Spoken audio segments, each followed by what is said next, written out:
Cet épisode a une distance de 5,5 km à un pace de 9 minutes.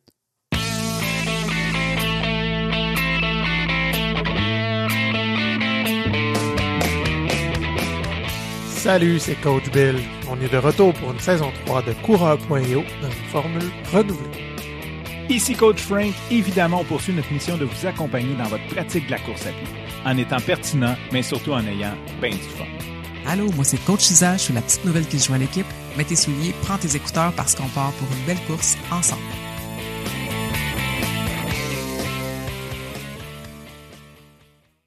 La semaine passée, j'ai parlé que j'étais heureuse d'avoir couru en jouant avec mes garçons, puis que j'étais interpellée par l'idée de jouer en courant ou de courir en jouant. Aujourd'hui, justement, on va parler des différents types d'événements de course qui existent. Pour ma part, moi, j'ai commencé avec les courses style Bootcamp Race, X-Men, Spartan, des courses qui vont se passer, bon, au départ, avant ce qu'on disait, c'est on allait courir dans la boîte, mais tu sais, c'était des courses où il y avait plusieurs obstacles. Donc, la course qui dure, mettons, entre 5 puis 7 kilomètres est parsemée d'embûches, parsemée d'obstacles qui fait que le temps de la course s'étire, puis il y a un aspect musculaire aussi, puis d'amusement. Donc, c'est comme ça que moi, j'ai commencé à courir, à aimer, à apprécier courir, vu que c'était un peu sous forme d'intervalle. Donc, on va aborder un peu plus en profondeur un peu plus tard, mais avant de se rendre là, Bill, comment ça va? T'as-tu couru cette semaine? Oui, j'ai couru. Salut, Coach Isa. Hey, je vais te conter une course. Hey, là, ceux qui sont écœurés d'entendre parler de Kevin, vous avez pas fini. Cette semaine, je suis allé courir, puis je suis parti seul.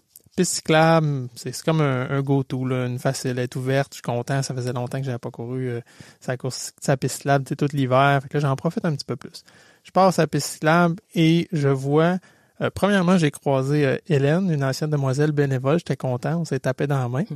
Puis, fun fact, avec le temps, là, je sais pas si c'est une déformation de coach ou souvent je vais reconnaître les gens au loin par leur patron de course. Ah ouais? Ouais, ça ressemble, hein, puis... Souvent, je me trompe pas tant. Fait que Hélène, je l'avais reconnue. Et puis là, plus tard, je vois au loin un grand gaillard qui coach. Ah, ça, c'est mon ami Kevin. Puis comme de fait, bon, ben parfait. Moi, j'étais à peu près à mi-chemin. M'a viré de bord, puis je vais continuer avec lui. Tu sais, c'est fortuit, on s'était pas donné rendez-vous.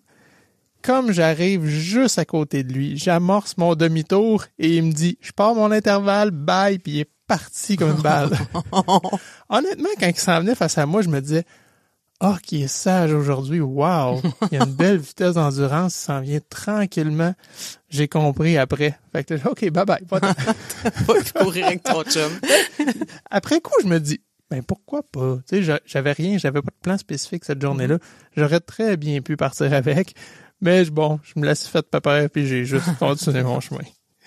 Toi, as-tu couru cette semaine? Ben oui, j'ai couru cette semaine. J'ai fait ma longue de la semaine, qui était une première pour moi depuis le déroulement de ma convalescence. Et puis, fait que j'ai dépassé ma dernière plus longue de 1 kilomètre. Ça s'est super bien passé. Puis, quand on a fait une couple de semaines, une première plus longue, là, tu m'as dit pourquoi pas y aller complètement en continu, t'es pas blessé de course, tu sais, je revenais d'une chirurgie, fait que l'idée c'était je risquais pas de me reblesser, fait que c'est ça que je me suis dit, puis je me suis permis de faire ma longue cette semaine, puis effectivement mon corps va super bien, c'est juste tout est réparé, tout est repris comme il faut, tout est à sa place. Donc ce qui est une bonne chose. Donc c'est ça, j'ai pu faire ma longue cette semaine. Avant de rentrer dans le sujet principal, je voulais souligner le commentaire d'une amie, Val Gamelin, salut Val, qui avait une double sortie à faire cette semaine. Puis là, elle était bien découragée de faire sa deuxième toute seule. Finalement, elle en a profité pour se mettre des écouteurs, puis écouter l'épisode Suis-je coachable? Fait qu'elle a bien aimé, elle m'a dit, elle a bien aimé les références à notre édition 2022 du Défi des demoiselles. Fait que je te fais un beau coucou derrière mon micro, Val. Ensuite, on voulait revenir sur le concours dont on a parlé la semaine dernière avec le défi forestier. Donc, comment ça fonctionne? Il va y avoir un post sur la page Facebook et sur le Strava de coureur.io. La seule chose que tu as à faire, c'est d'aller taguer une personne pour pouvoir gagner ton équipe de 2 personnes, taguer 3 personnes si tu veux gagner ton équipe de 4 personnes. On va annoncer le gagnant pendant l'épisode du 11 juin 2024. Et puis, même si c'est pas une condition là pour gagner, on vous invite à partager les publications, que ce soit sur Strava ou sur Facebook. Qui nous amène à notre sujet principal où on voulait parler des courses qui sont peut-être un peu différentes. Tu sais, on connaît, la plupart des gens vont connaître les courses traditionnelles. Là, souvent, il y a des 1-2 km qui vont être axés soit pour les débutants, que c'est la première course, ou souvent, ça donne une course pour faire avec les enfants, par exemple. Après ça, il y a les classiques 5, 10, demi-marathon et marathon. De plus en plus, on voit du 15 apparaître. C'est quand même une belle distance, je trouve, parce que passer de 5 à 10, c'est quand même tough. Là. Tu sais, les gens qui font leur premier 5, là, c'est comme « Wow, j'ai réussi 5 ». Là, la prochaine marche, là, c'est le double. Oh shit. C'est clairement x2, ouais. Puis même chose après, puis c'est de pire en pire, parce que de 10 à 21, de 21 à 42, c'est un peu fou. Fait, le 15, je trouve que c'est une belle addition, c'est une belle distance. Puis on le voit de plus en plus dans certains événements. Au-delà de ça, ben, quand on tombe en haut de 42, ben, nécessairement, ben, là, c'est ce qu'on appelle de l'ultra. Là, il y a toutes sortes de distances. Puis généralement, de l'ultra, on va le voir un peu plus en trail avec du dénivelé. Ça va être des distances de 50, 80, 100 km ou même des 100 miles ou 200 miles qui va donner, pour ceux qui connaissent pas la conversion, 320 km. 48 jours de course. Ouais, c'est un peu fou. Ben, tu ris, mais faut que tu dormes puis tu manges, tu sais. Fait qu'il faut quand même que c'est une gestion qui est vraiment différente de je fais un 5 col, couteau entre les dents puis ça fait mal une demi-heure puis c'est fini, là. C'est ça. Ouais. Sinon, dans les plus connus aussi, on voulait quand même parler rapidement des Ironman, où il y a ce qu'on appelle le demi-Ironman, terme que je déteste profondément parce que je trouve qu'il n'y a absolument rien de demi là-dedans. C'est grandiose. Le 70.3 qui est 1.9 km de nage, 90 km de vélo, pour terminer avec 21.1 de course, soit demi-marathon. Pourquoi 70.3? C'est que si on prend ça en 1000, chacune des distances des 3 disciplines, ça donne 70.3 000. Et le Ironman complet, ou 140.6, mais c'est littéralement le double. Donc 3.8 km de nage, 180 km de vélo et un marathon pour finir à 42.2. Je trouve ça le fun que tu le définisses comme ça, parce que même comme kinésiologue, alors que je n'étais pas tant intéressée par la course à pied, là, quelques années, je savais pas ces informations-là, puis même l'ultra, j'ai su que ça existait il y a 2 ans, en fait. Fait que non, je trouve ça le fun. Fait que j'imagine qu'il y a des auditeurs aussi qui le savent pas. Juste pour mettre la table, c'est surtout Billy qui va parler des courses, parce qu'il est allé faire beaucoup de recherches, il y a beaucoup de connaissances à ce niveau-là, puis moi je vais être l'auditrice intéressée qui pose des questions curieuses et puis qui s'exclame devant des défis de toutes sortes de couleurs. Puis full disclaimer, mais full disclosure plutôt, il y a pas de. J'ai fait beaucoup de recherches, il y en a que je connais mieux, il y en a que j'ai trouvé hier soir à minuit moins 10. Fait que peut-être que j'aurais pas réponse à toutes tes questions. J'irai faire mes recherches à mon tour. Mais avant d'en faire un bout, j'aimerais ça que tu me parles rapidement des courses à obstacles que tu as faites. On en a nommé en intro, mais juste peut-être nous en décrire une, ou à la limite ta préférée, ou à quoi ça ressemble les courses à obstacles. Ben là, mettons ma préférée, c'était le Prison Break, où il fallait que tu te sauves de police bénévoles. Donc, tu avais certaines sections... Les polices bénévoles. Ouais, c'est ça. C'est pas la police, pour vrai, ouais. Donc, c'est ça, on avait un espace là où il faut que tu as des flags, là, comme au flag football. Il faut pas que tu te fasses enlever tes flags. Donc, il y avait un petit challenge où tu oublies ta course, tu oublies que tu es en train de... Tu sais, faut que tu arrêtes, faut que tu aies une stratégie, parce que si tu as plus de flag à la fin de ta course, tu passes dans le trou de boîte. Puis, il me semble qu'il y avait une autre conséquence. On n'avait-tu pas de médaille? En tout cas, ça fait un petit bout que je les ai pas faites. Mais non, je trouvais ça super trippant. Les obstacles étaient le fun. Et puis, c'est ça, le fait de devoir se sauver un peu, jouer à police-voleur, faut pas que tu te fasses toucher. Tu sais, c'était trippant. Puis quand j'ai commencé ça, quand j'étais kinésiologue, j'avais mon entreprise Énergie Urbaine, que ça s'appelait, puis j'avais... proposé à des participants de s'inscrire à ces courses-là, fait qu'on s'entraînait ensemble pour cet objectif-là. Puis c'est comme ça que j'ai intégré de façon plus constante la course à pied. Mais j'avais vraiment besoin d'avoir du fun. Pour vrai, d'aller juste faire une course, aller faire un 5, aller faire un 10 sur l'asphalte, même malgré l'effet d'événement, là, j'avais pas l'intérêt de le faire. Puis sinon, ben j'en ai parlé dans mon introduction, dans le premier épisode. Ça fait 3 ans que je suis inscrit pour la Triple Crown du X-Men Race.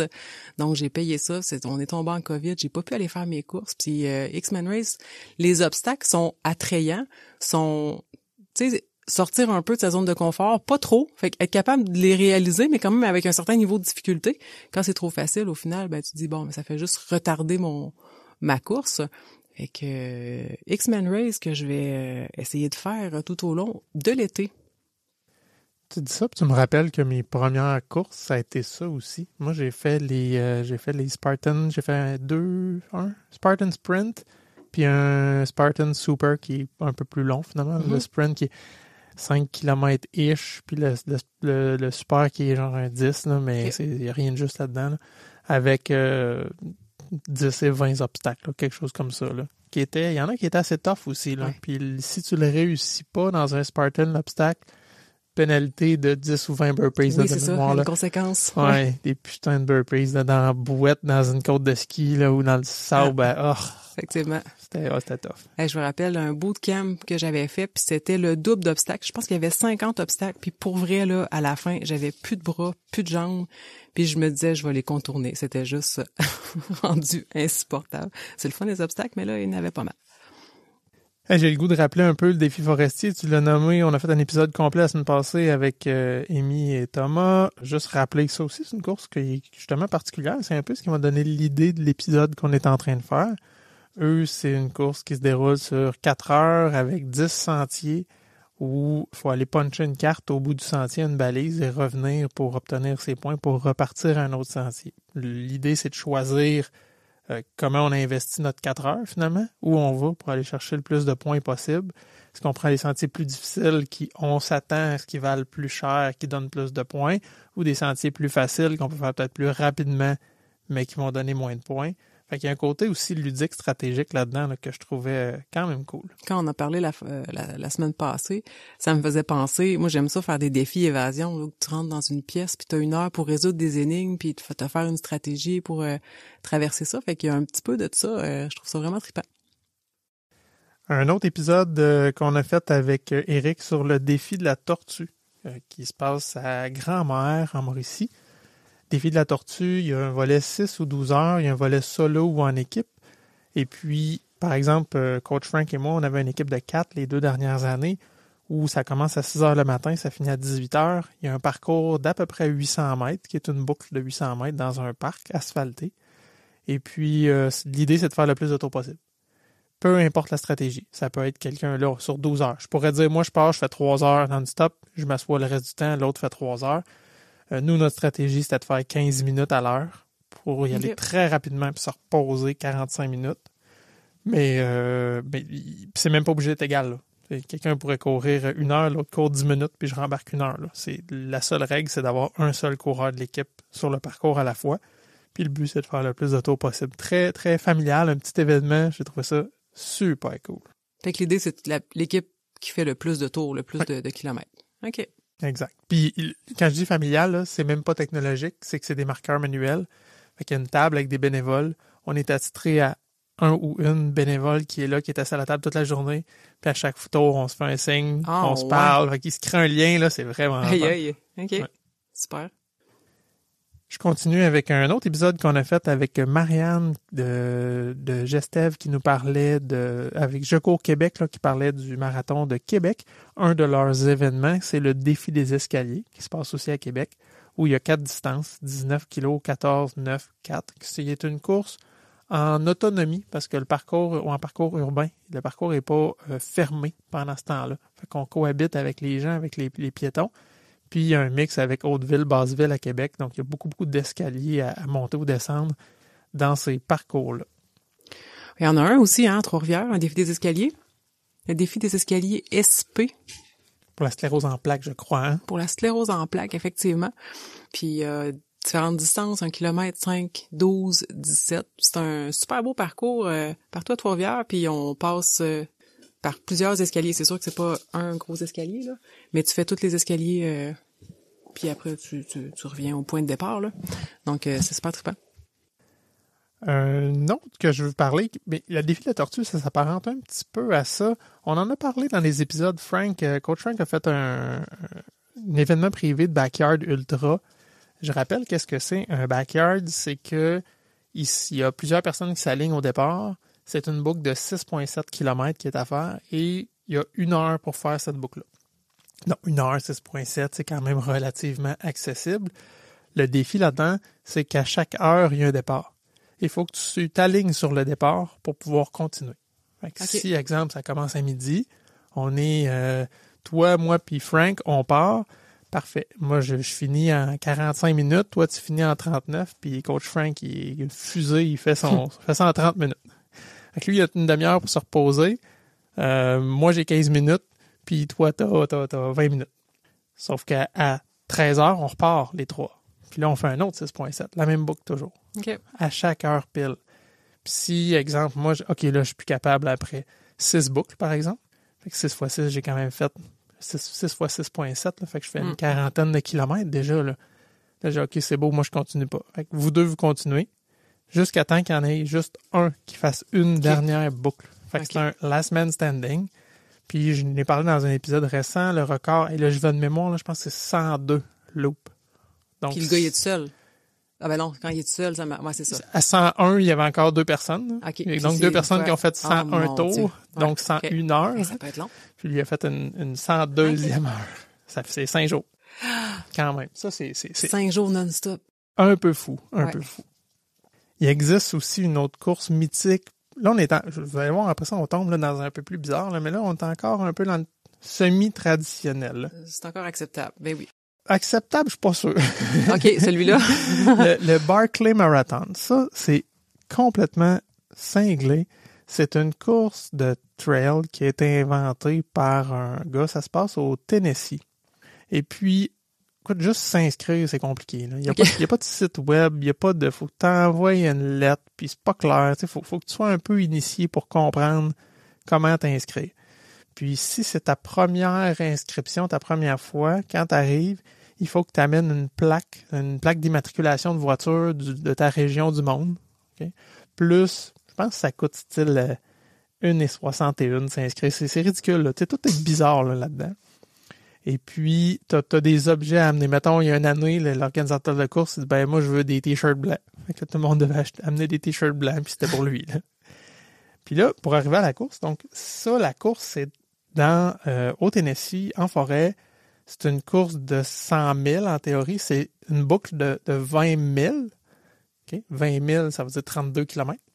Et puis, tu peux pas avoir un GPS. Tu peux pas avoir de montre, aucune technologie. Puis, il faut que tu ailles sur des points de contrôle qui sont des livres. Exemple, moi, mon numéro, ça serait 12. Ben, c'est pour prouver que j'ai passé partout au point de contrôle. Il faut que j'aille sur chacun des livres sur le parcours, puis je déchire la page 12, puis je la ramène. Okay? Ça, c'est mon premier tour. OK, c'est beau, tu l'as bien complété. Puis là, tu repars. De mémoire, le premier tour se fait en sens horaire, le deuxième anti-horaire, puis après ça, tu as le choix de faire du sens que tu veux. OK. Puis il y a un cut-off de 60 heures. Donc, le 100 miles, les 5 boucles, 160 km, c'est 60 heures pour le faire. L'année passée, il y en a un qui a manqué par 6 secondes. Ah non. Cette année, la première femme a gagné il restait 39 secondes, c'est 60 heures. Aïe, aïe. Puis il y a énormément d'éditions d'années qui n'ont aucun gagnant. OK, personne réussit. Ah, personne réussit. Même juste, j'y repense, même juste le départ, c'est cryptique parce que c'est entre telle heure puis telle heure un jour, puis là, il faut que les gens soient là prêts. Puis le gars, il joue, il souffle dans une espèce de coquillage. Ça veut dire que le départ, c'est dans 1 heure. Puis quand il allume sa smoke, sa cigarette, c'est le départ. Tout est bizarre dans ce course-là. Mais c'est mythique. Puis il y a des coureurs incroyables, là, des machines qui vont là puis qui réussissent souvent pas. Cette année étant une édition particulière où il y a eu 5 gagnants, si je me trompe pas, mais le plus clair des éditions, il y a personne qui réussit à le compléter. Là. Il y a un documentaire sur YouTube, je suis vraiment curieuse, je vais aller, il dure 40 minutes, je vais aller voir ça.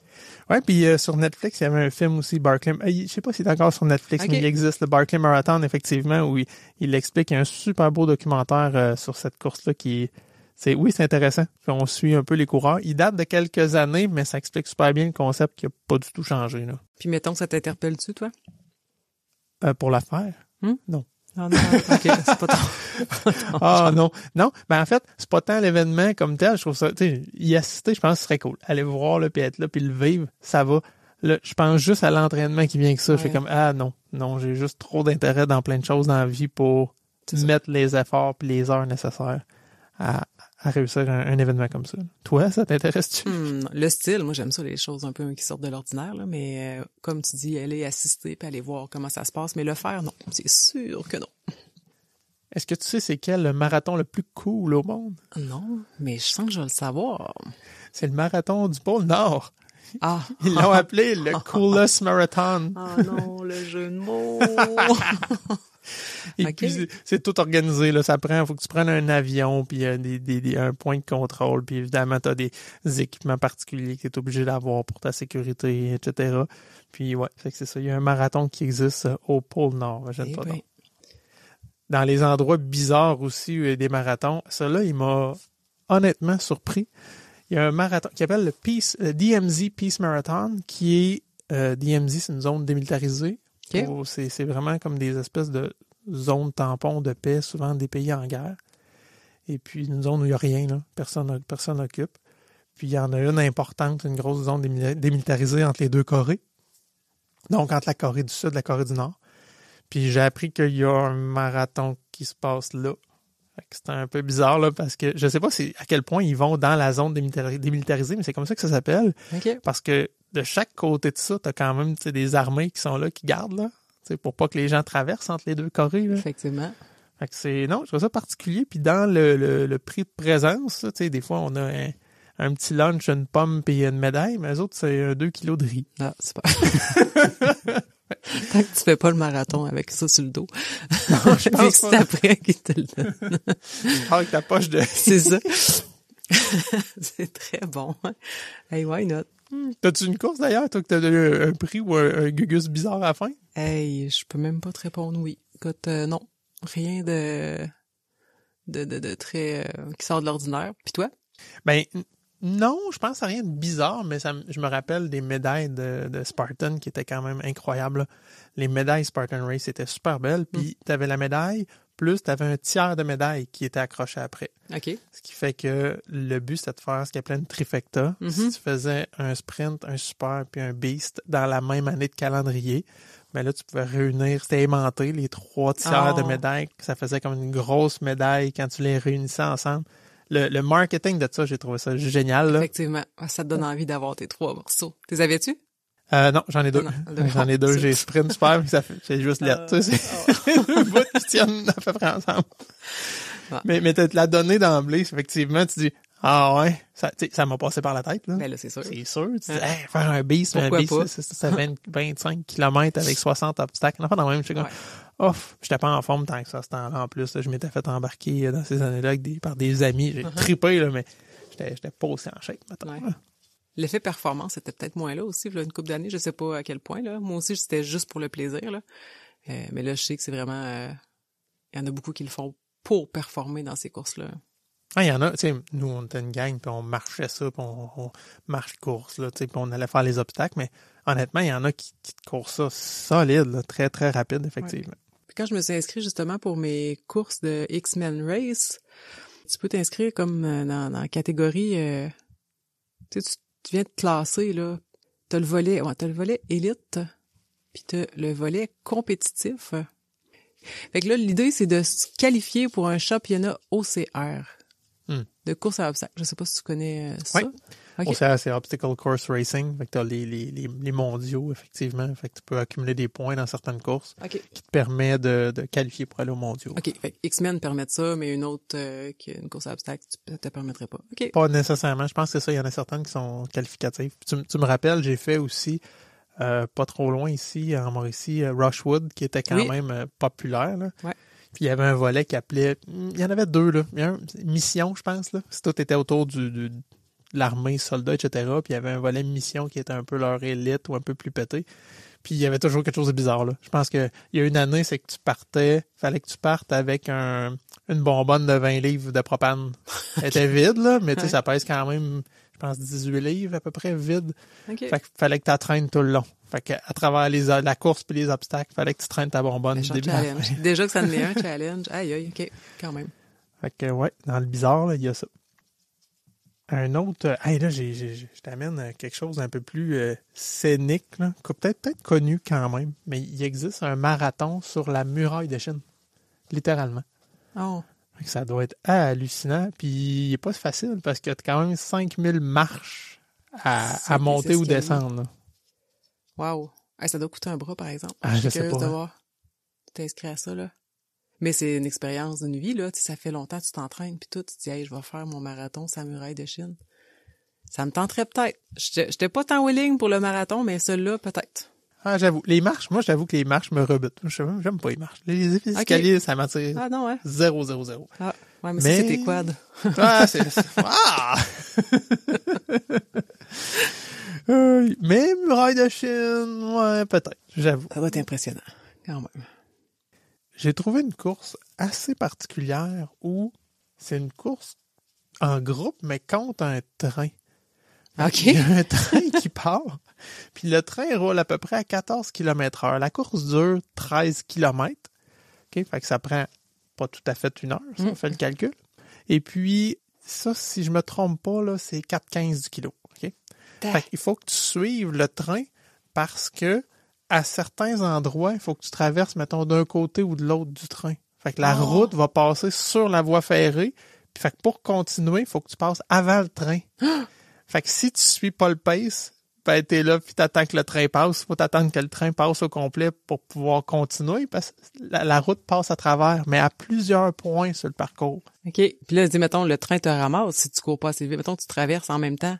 Ouais, c'est ben pas là, qu'il passe par-dessus ou... Non. Ben, tu sautes par-dessus la voie. En tout cas. j'ai pas regardé le parcours si précisément. C'est ça, je pense, oui. Mais, je sais pas. Tu dis, j'y vas-tu pas, j'ai du temps. Ouais, c'est ça. Hey, écoute, non, il y en a qui doivent s'essayer. Ouais, les assurances, je sais pas.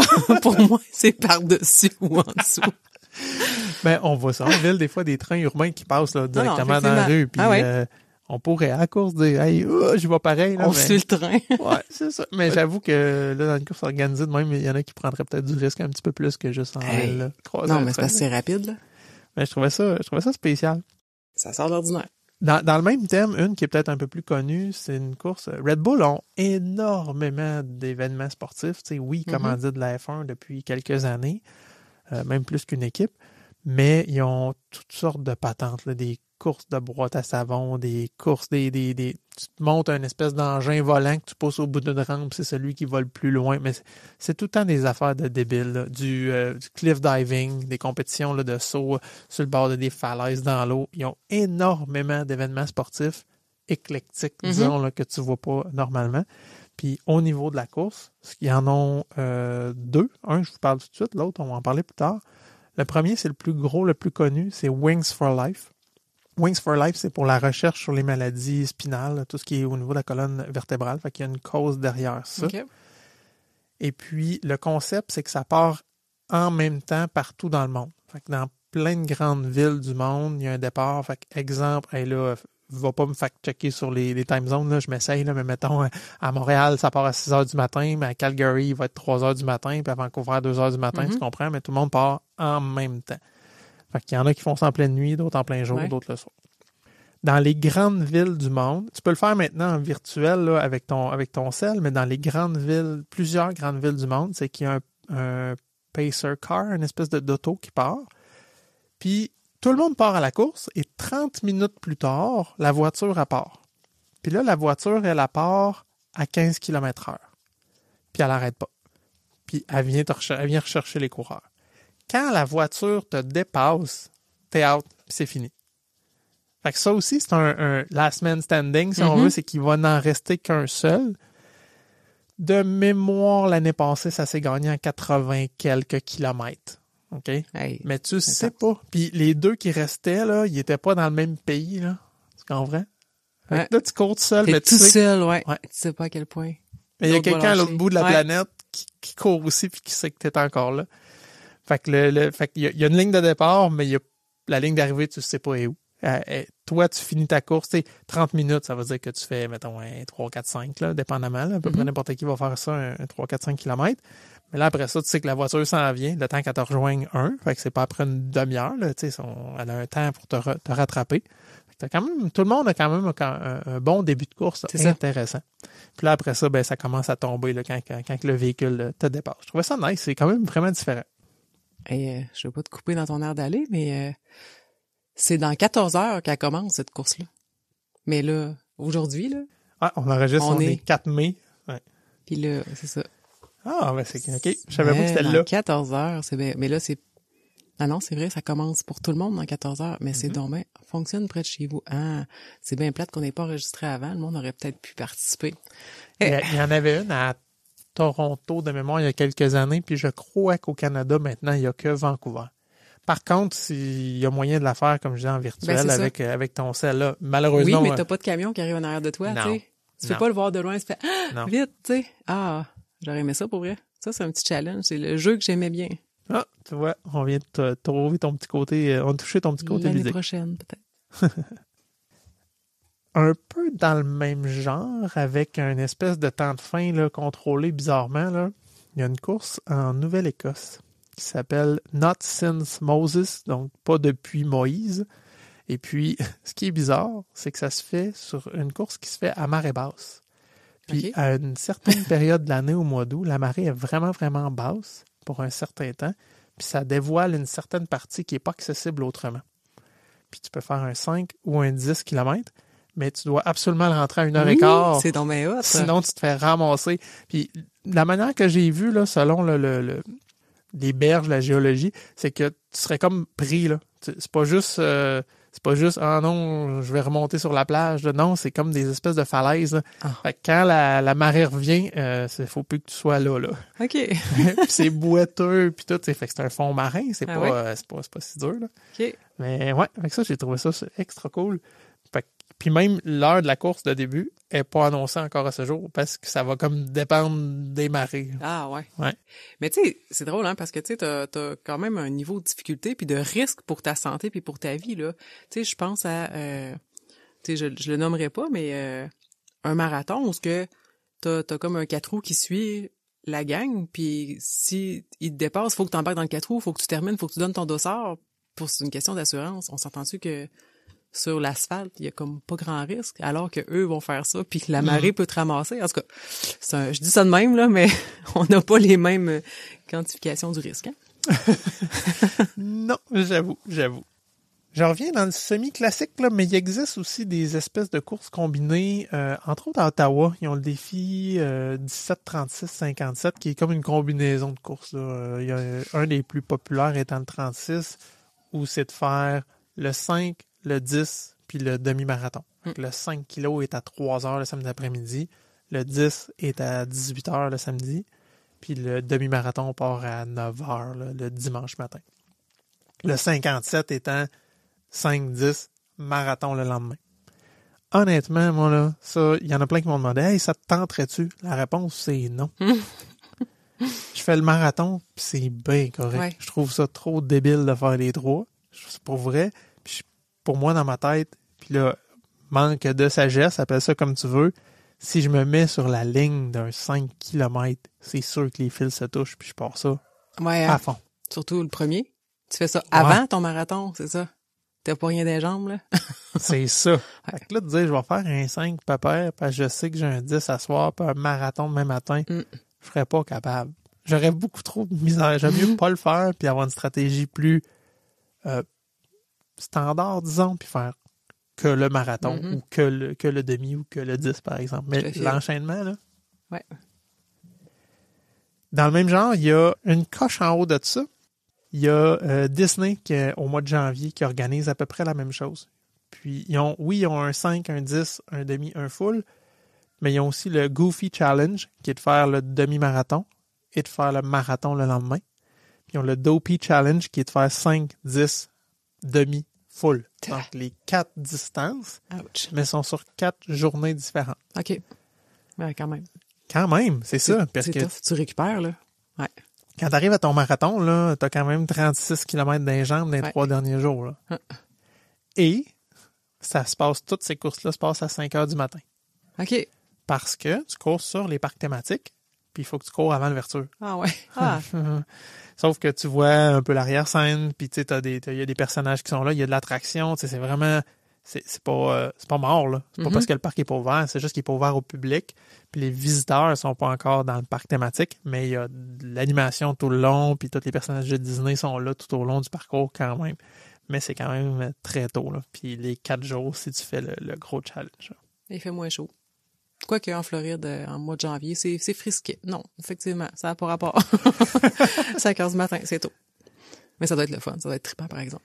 Je connais des gens qui l'ont fait et qui ont trippé, là. Ah ouais? C'était le trip d'une vie, là. Ouais.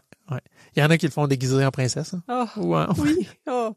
Mais tu sais, c'est ça, t'as un décor pas plate, là. Tu sais, c'est tout le temps plein de choses à voir, plein de couleurs, puis j'imagine justement que c'est animé pour que ça soit intéressant. Fait que, ah ouais, ça doit être trippant, ça aussi. Je te parle déguisé en princesse. Je l'avais pas mis dans mes notes, mais je suis tombé dans mes recherches sur une course qui se fait en talons hauts. Hey, il me semble que j'ai entendu parler de ça. Ça, c'est un peu fou, là. C'est quelque chose, faut que tu t'entraînes en talons hauts. T'as une méchante drop. Une méchante drop. T'adaptes ton corps. Ah ben. Une drop de 38. Et peut-être plus, même. C'est ça. Aïe, aïe, aïe.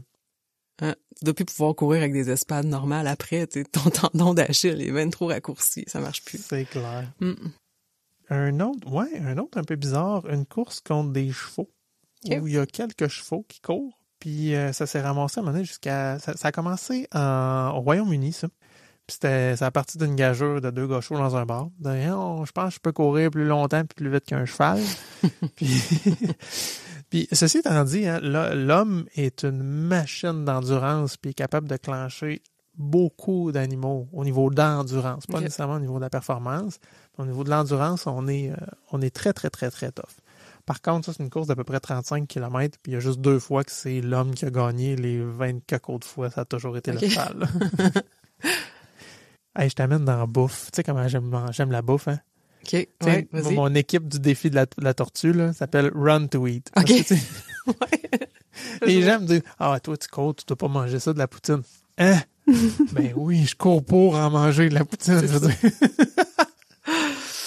Au contraire. Puis, fait qu'il y a plusieurs courses thématiques autour de la bouffe. Mm-hmm.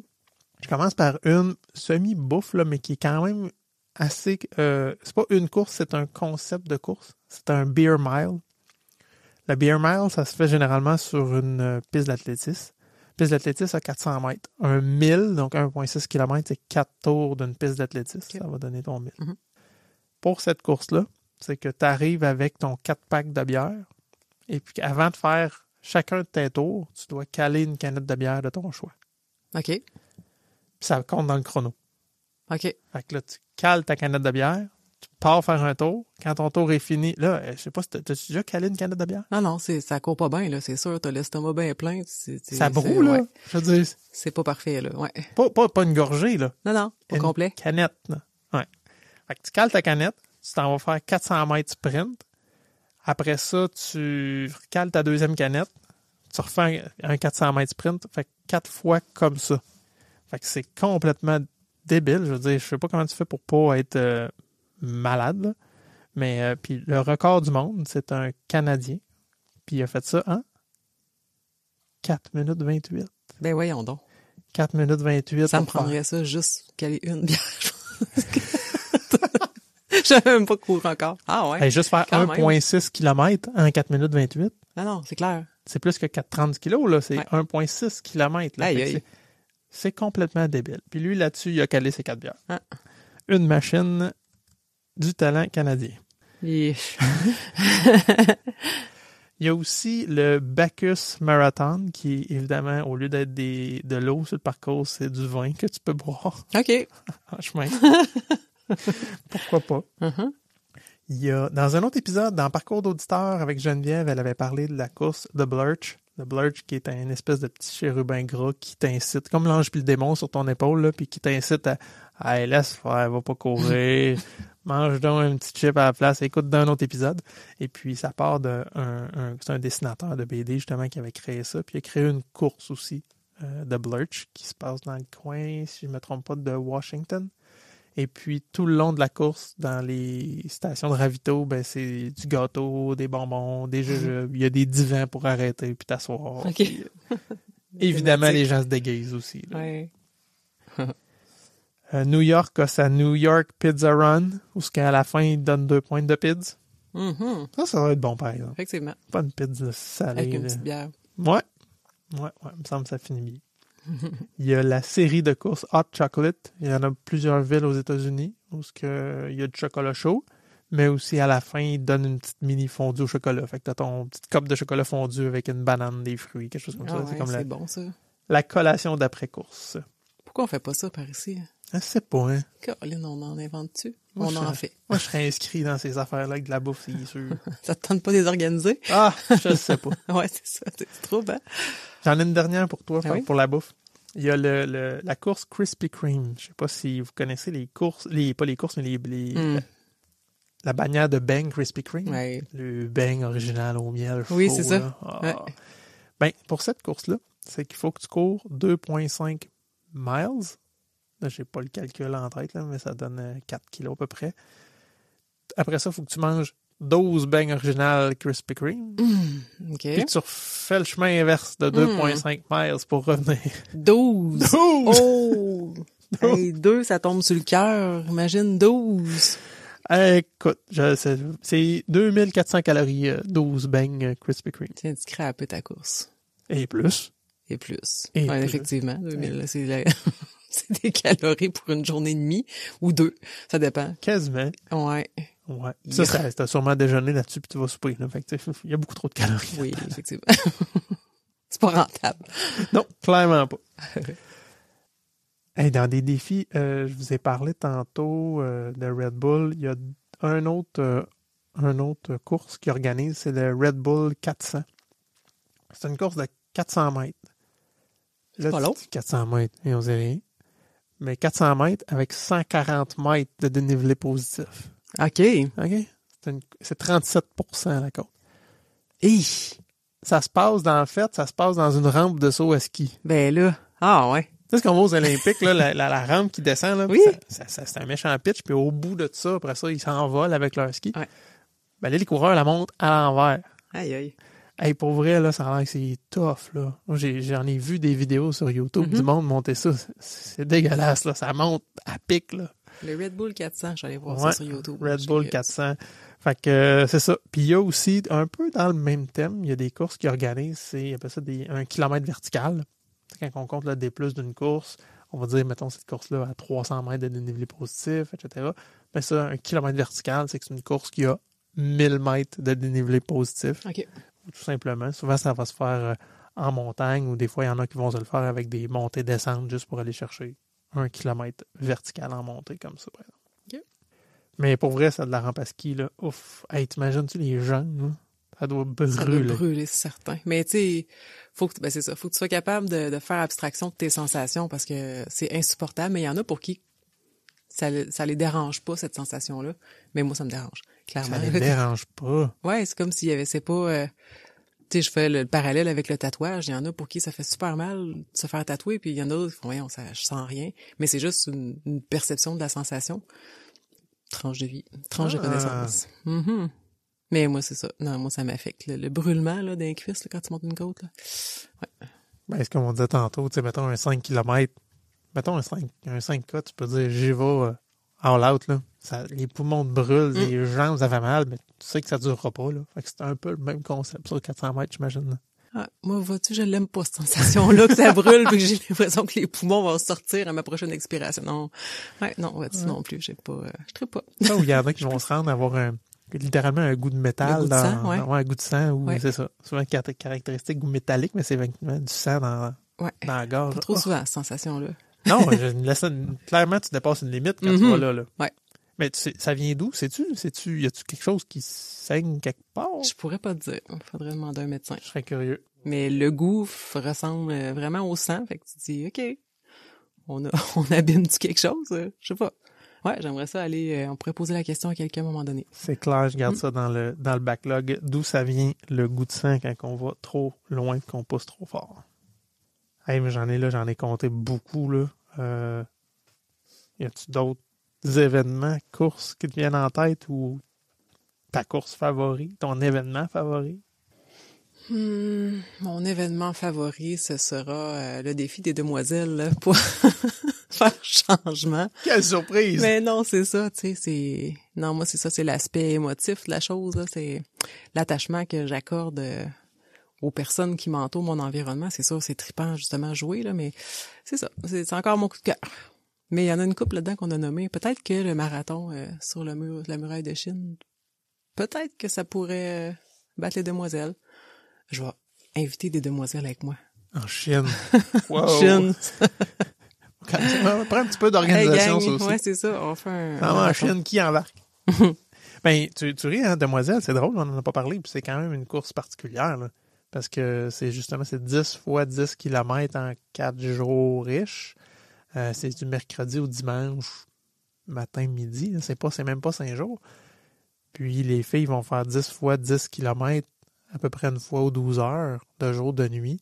Ça aussi, c'est quand même pas conventionnel, là. Non, c'est ça. Mais les gens peuvent pas s'inscrire comme à dernière minute. Hein. C'est un groupe qu'il faut joindre au mois de novembre. Puis il y en a plusieurs. Il y en a d'autres groupes qui font ça, là, qui partent d'un point A à un point B plusieurs jours, puis sous forme de relais. Mais oui, c'est vrai, c'est une autre forme un peu atypique de course. Ça, tu l'as dit, il faut s'inscrire au mois de novembre pour finir en juillet. Fait que c'est une course qui dure 8 mois. C'est une très longue course. Très longue course. Ouais, avec plusieurs engagements au travers de ça. Avais-tu quelque chose à ajouter, commentaire? Non, moi ça va. Puis toi, y a-tu d'autres choses que tu penses? J'ai parlé tout le long, moi. J'ai dit tout ce que j'avais à dire. Ben, merci pour toutes tes infos. Pour vrai, c'était super intéressant à écouter. Puis j'ai appris plein de choses. J'espère que les auditeurs aussi vont avoir trouvé ça intéressant. Sûrement que oui. Écrivez-nous en commentaire. Crime, c'est quoi la course qui vous interpellerait? Ou bien si vous avez une autre sorte de course, une course qu'on n'a pas nommée, ça serait le fun de le savoir. Bill, t'as-tu une plug pour nous autres? Oui, j'ai une plug cette semaine, puis je vais te parler d'une course. Okay. C'est la Million Reason Run, ou 1 million de raisons de courir. Puis là, je veux plugger 2 auditrices, donc Marie-Ève Morin et Jade Gendron qu'on avait reçu dans un ancien épisode. Justement, aller réécouter ça, une machine d'organisation, cette Jade. Et puis, j'ai vu que ces deux-là, dans Marie-Ève sur Strava, Jade, je l'ai vu dans sa story, qui était impliquée dans la Million Reason Run. Et puis, c'est quelque chose qui me touche particulièrement parce que c'est au profit de la Fondation de Sainte-Justine. Mm-hmm. Nous, on a eu à avoir des services de la Fondation de Sainte-Justine. C'est sûr que c'est une cause qui me touche un peu plus. Je l'avais vu passer, je me suis pas inscrit moi-même pour amasser des fonds. Puis là, j'ai envie de shout-out ces 2 filles-là, puis je vais mettre les liens vers leur page de don à eux dans les liens d'épisode. Fait que si jamais il y en a qui veulent aller faire un don pour cette cause-là, à une de ces 2-là, ça serait vraiment génial. Moi, je vais le faire, c'est certain. Puis peut-être l'année prochaine, je m'inscrirai comme coureur pour ramasser les dons. Ah wow, non, c'est tellement important. Puis c'est quand on en a besoin justement qu'on fait « Ah wow, OK ». C'est pour ça qu'on donne, c'est pour ça qu'eux autres, ils ramassent des sous, parce que ça sauve la vie de plusieurs enfants. Littéralement. Sur ce, qu'est-ce qu'on leur dit à nos auditeurs? Bonne course!